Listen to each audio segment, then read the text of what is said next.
नमस्कार, स्वागत है साहित्यिक झरोखा चैनल पर। आज हम करेंगे रसखान के महत्वपूर्ण प्रश्न। रसखान के पद मैं आपको पहले ही करवा चुकी हूँ। उन्हीं पदों पर आधारित प्रश्नों को आज हम देखेंगे। तो आइए देखते हैं। प्रश्नों से पहले हम रसखान के परिचय में थोड़ा सा जान लेते हैं। यहाँ मैंने रसखान की तस्वीर लगाई है ताकि आप जिनके बारे में पढ़ रहे हैं उनका चेहरा आपको पता हो। देखिए, इनका मूल नाम सैयद इब्राहिम खां है। ये इनका मूल नाम था। बाद में इनको रसखान के नाम से जाना जाने लगा। क्यों? क्योंकि ये हमेशा कृष्ण भक्ति के पदों में इतने लीन रहते थे कि लोग इन्हें रस की खान कहने लगे, इसीलिए इनका नाम प्रचलित हो गया रसखान। वैसे मुस्लिम होते हुए भी हिंदू धर्म के देव श्री कृष्ण को आराध्य बनाकर इन्होंने जो भक्ति की है, ऐसी हिंदी साहित्य में अन्यत्र दुर्लभ है। भारतेंदु हरीशचंद्र जी ने इनके बारे में कहा भी है कि ऐसे मुस्लिम कवि पर मैं करोड़ों हिंदू कवियों को न्योछावर कर सकता हूँ। तो ये पंक्ति ही अपने आप में इनके बारे में एक संपूर्ण परिचय रखती है। इनका जन्म हुआ 1548 ईस्वी में।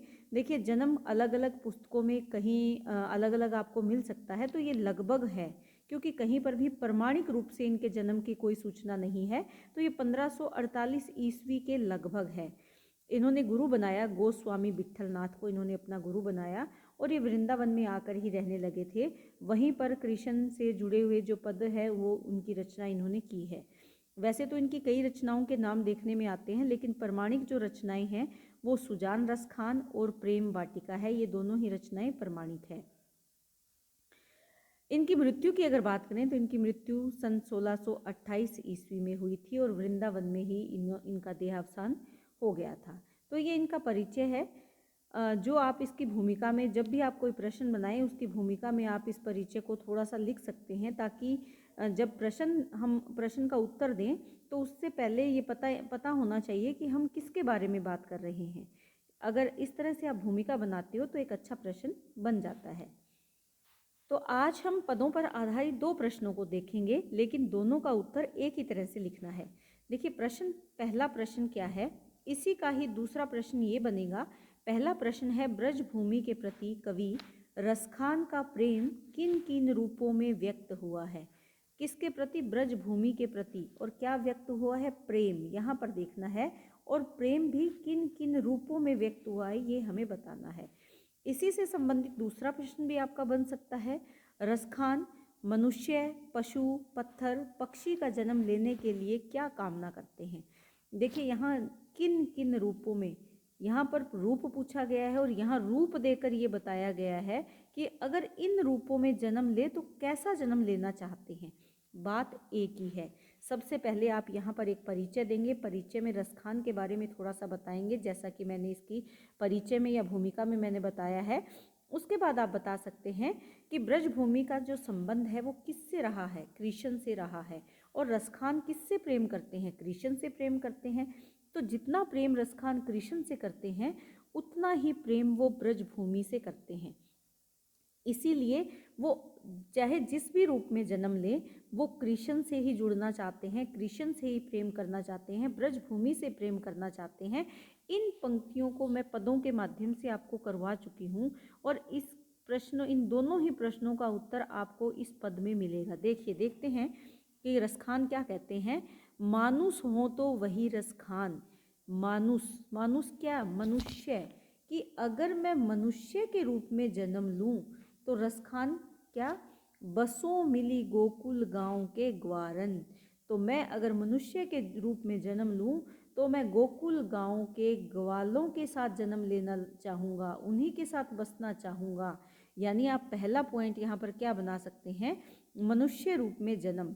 कि अगर रसखान मनुष्य रूप में जन्म लेना चाहें या उनको जन्म मिले तो वो गोकुल गांव के ग्वालों के साथ जन्म लेना चाहेंगे, ताकि वो कृष्ण से जुड़े रहें। और ग्वाले कौन? ग्वाले क्योंकि गायों से भी तो प्रेम करते हैं। ग्वालों का क्या? कृष्ण भी ग्वाला थे, वो गायों के साथ जाते थे, उनके सखा उनके साथ जाते थे। तो यहाँ पर भी वो मनुष्य रूप में ग्वाला बनकर कृष्ण की गैयों को ही चराना चाहेंगे। कहाँ पर? ब्रजभूमि में।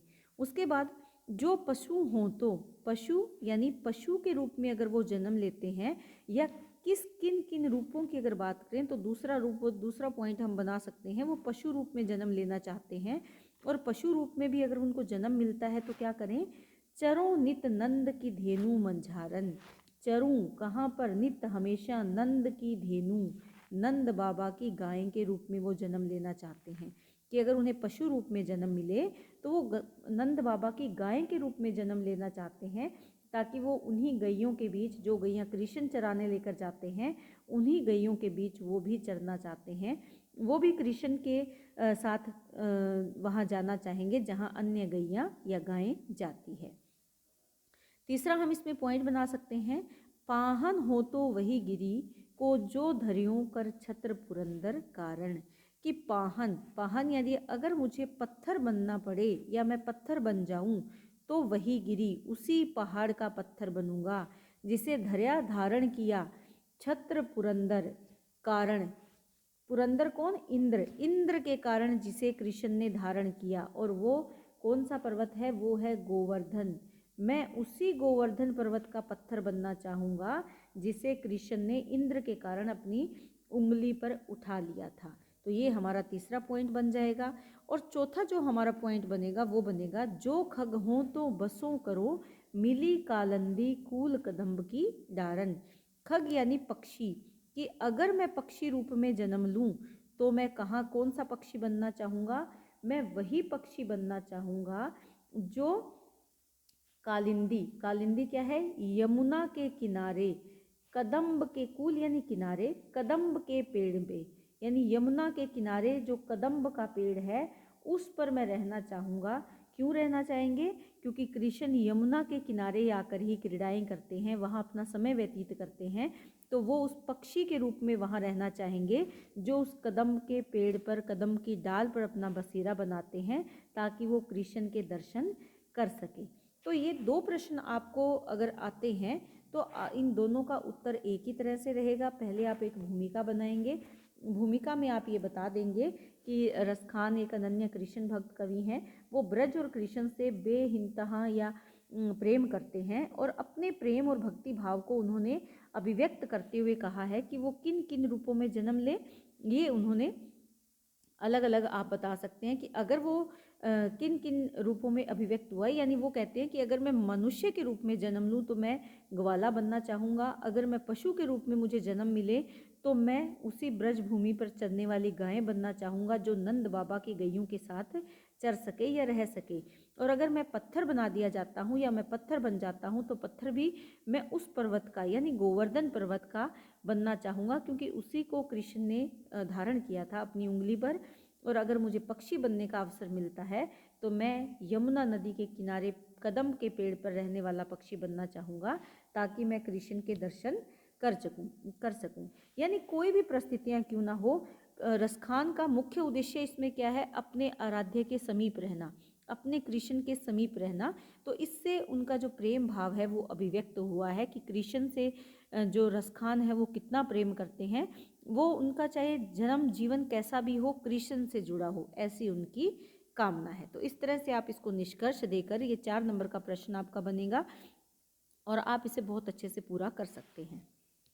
तो उम्मीद करती हूँ कि दोनों ही प्रश्न अगर आ जाते हैं तो उत्तर का तरीका एक ही रहेगा और आप इसे बहुत अच्छे से कर पाएंगे। बहुत बहुत धन्यवाद।